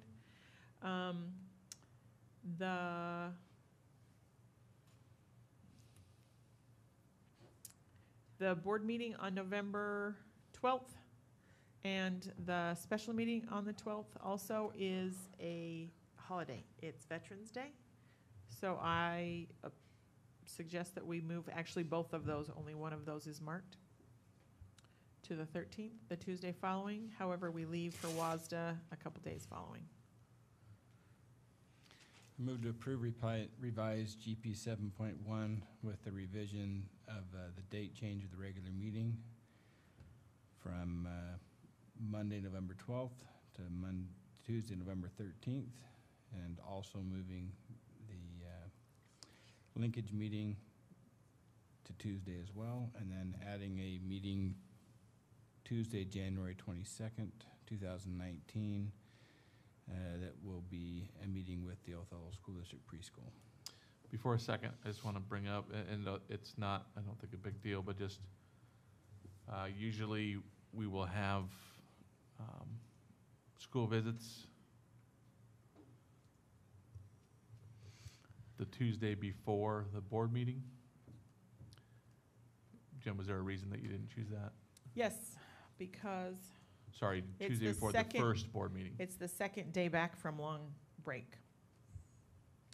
And so I didn't think that that would work well. So we're getting mean, back from break. Come back from break on a Monday and do a site visit on a Tuesday when nobody's back into their system. So we're back from break on the 7th. Yes. Okay. Originally, I was thinking the 15th, but then it made it so that it would be difficult to, it would be a long time before the next visit, or before the next board meeting for them to be able to report on the 28th, so that's why we went to the 22nd. Are you you're recommending a report as well? I didn't see that in here, sorry. You're right, I didn't put that in there. I just thought we were doing a visit. I don't know. We've always had them do a report, and I didn't put that part in, but do we think that they need to do a report? Everyone else does.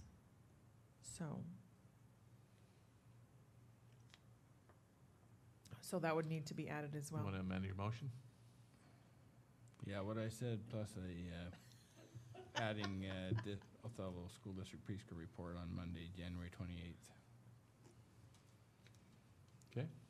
There's an amended motion on the table. Second.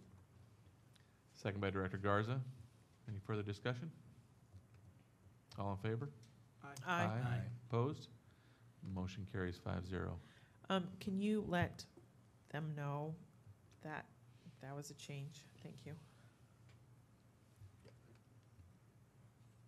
Okay. There is no need for executive session. We'll move on to item G1, upcoming events.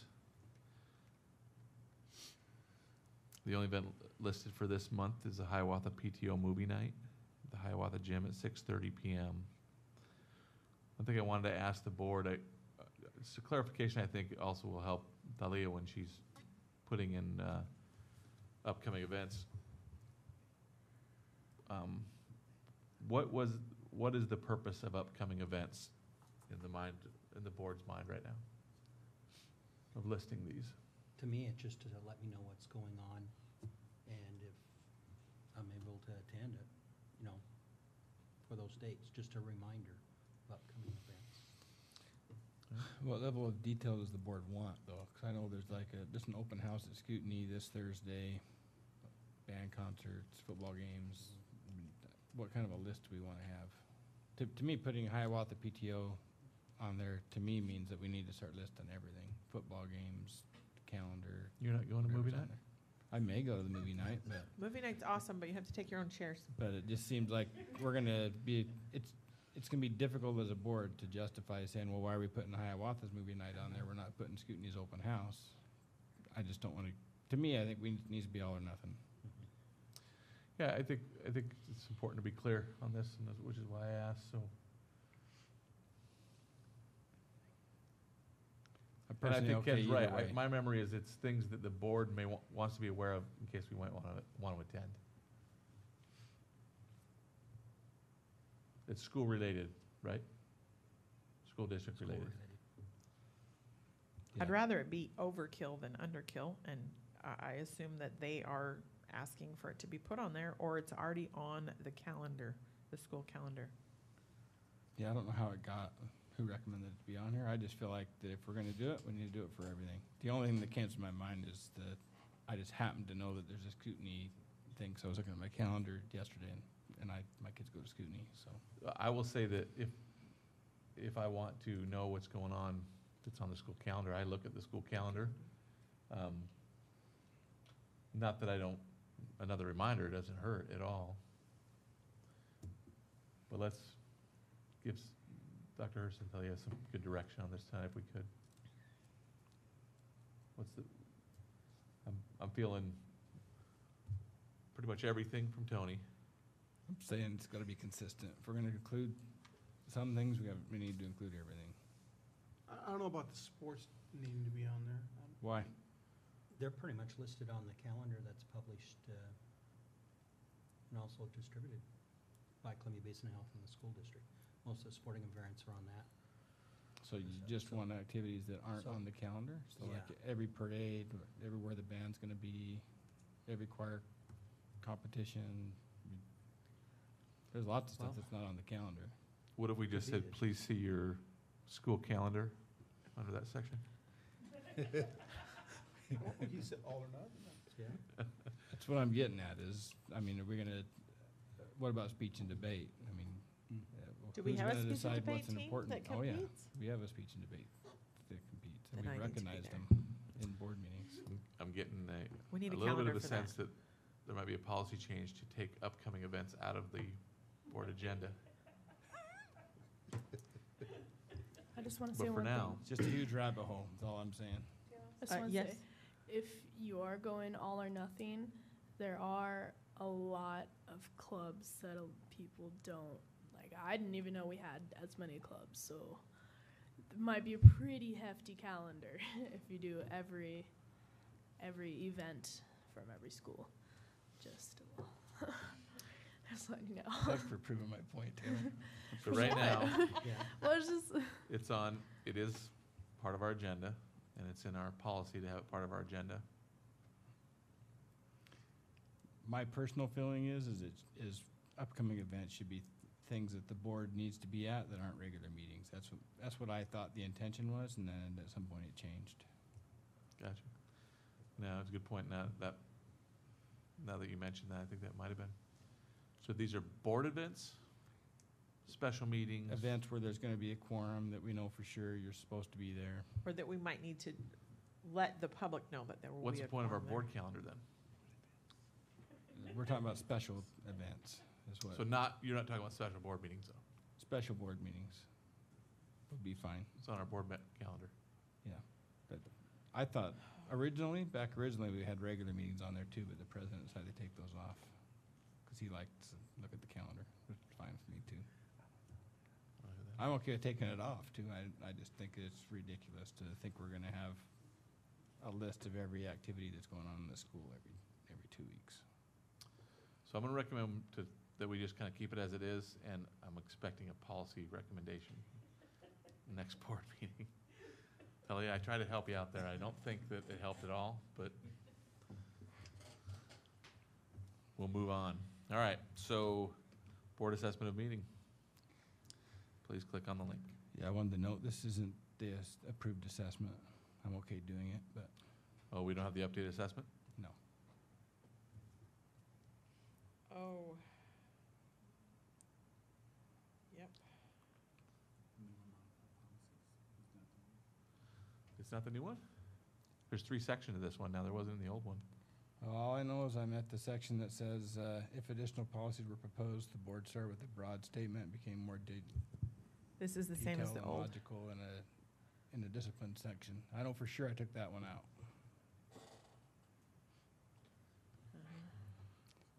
So it's Might be different, part but and it's part. not the same as the policy, I what think you're this saying. is the exact same one myself. Well, let's- There's 4 sections in the new policy, Let's take a look. 5 sections maybe.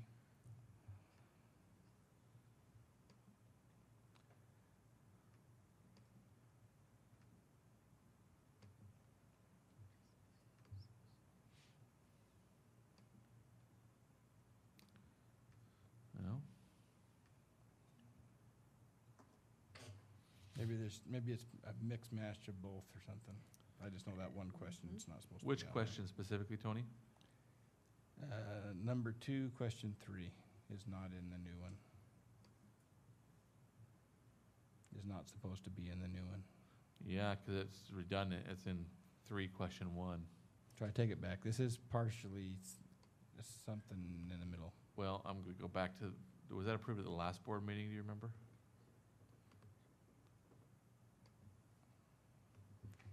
And then there's no Good talk. place to answer number 3 at the top, because it's supposed to be you mark yes on answer 3, and then you don't, the other one's just supposed to be a drop down, but.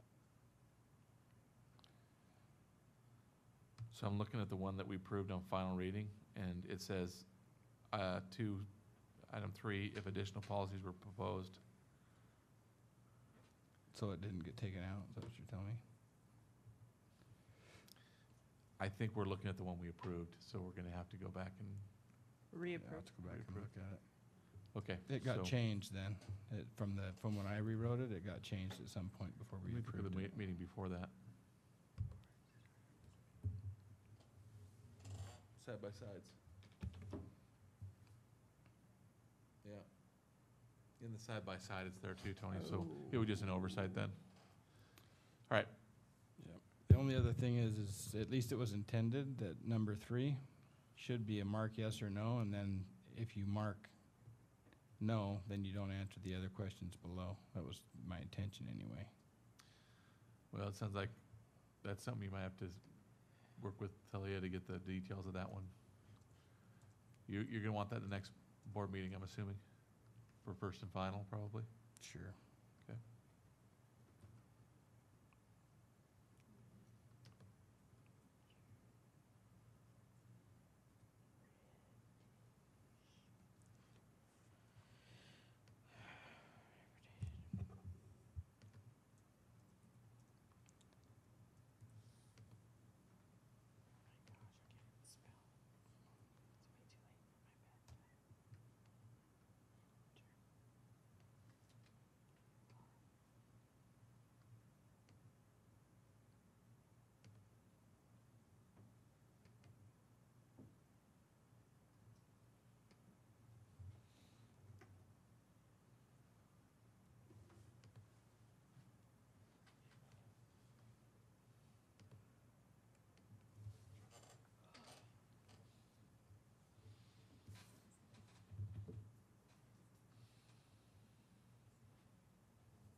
we on a board also decide to evaluate special meetings too? Yeah, I was thinking about that. So linkage. Yes. My fault. I don't know how you can evaluate the linkage. I mean, we did it verbally, but not. Here's the good news. New nominations come up in December. We're almost there. We're almost there for you, right? You have a chance to remedy that. Isabel, did you do it?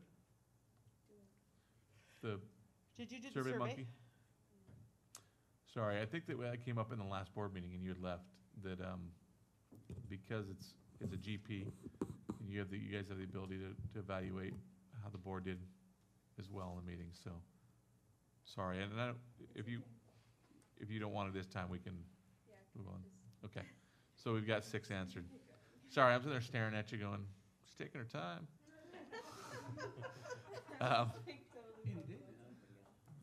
The agenda was well planned to focus on the real work of the board.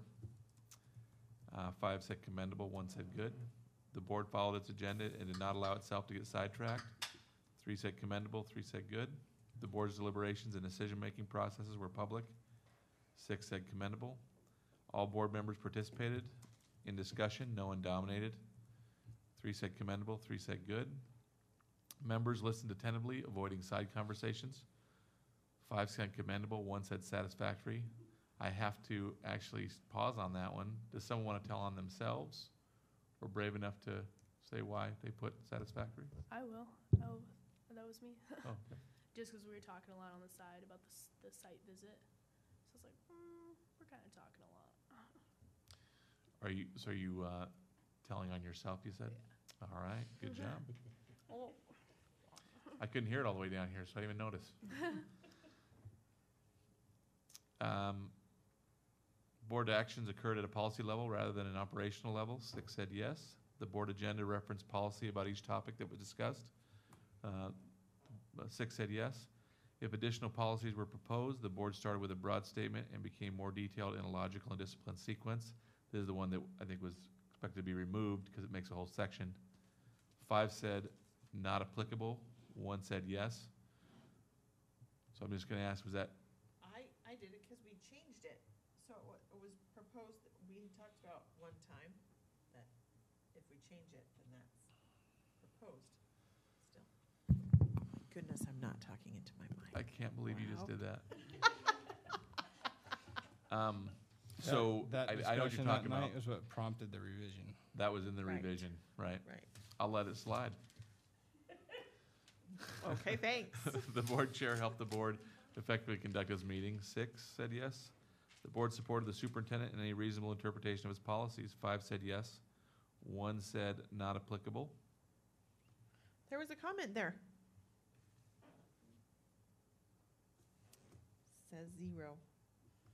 We'll go ahead and give us a verbal comment. Right, because you know I will. We did not ask him for an interpretation of the change. We're not there yet. So that's gonna happen.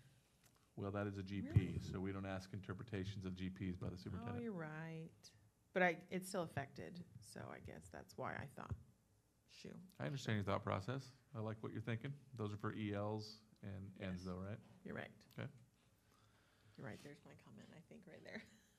Well, there it is. This is the one that was rewritten to be more clear on what you're talking about. Did the board write a new or modify any existing policies during this meeting, yes or no? And, well, if it makes you feel any better, I wrote not applicable because I was thinking of the old one, not the new one, so. 4 said yes, 2 said not applicable. And then the board asked the superintendent to provide reasonable interpretation. 1 said yes. I'm curious about that one. Who asked? Sorry. Did we ask the superintendent for his interpretation of the policy or not? Someone thinks we did. No one wants to admit it. I don't blame you. We said, can you please make sure they know, but that's not interpretation. I don't know. Apparently, we have to get used to the self-assessment a little bit. Yes, it's a new thing for us. All right. So, in the end, the weighted average is 4.5 3 said it was a good meeting, 3 said it was commendable. Well done, board. I believe all of our business has been completed. Meeting is adjourned.